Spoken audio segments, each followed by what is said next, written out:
For hundreds of years, people have used ice to preserve foods and cool drinks. But how did people get ice before refrigerators were invented?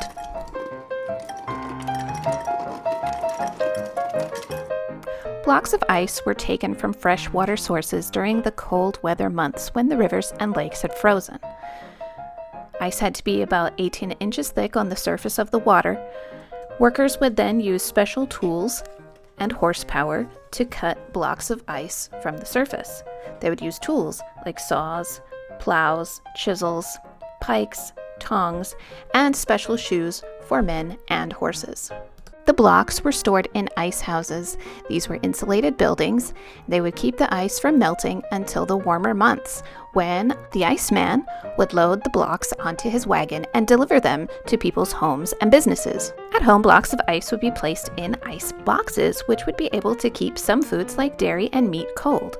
Because the blocks were taken from rivers and lakes, they were sometimes dirty, and scum and dirt would have to be cleaned from the ice box regularly.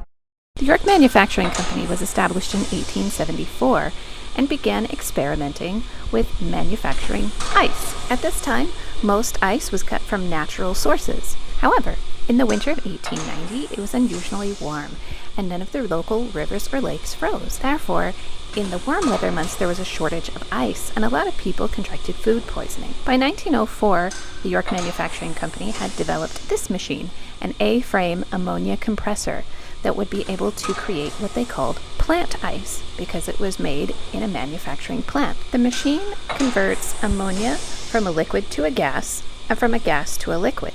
Anytime there's a change of state, it is always accompanied by either a gain or a loss of heat.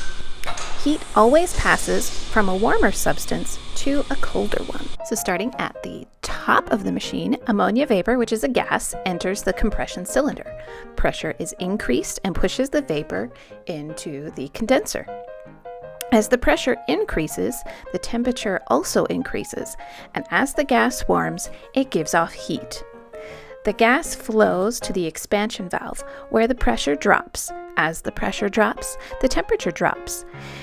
The ammonia is converted into liquid and begins absorbing heat.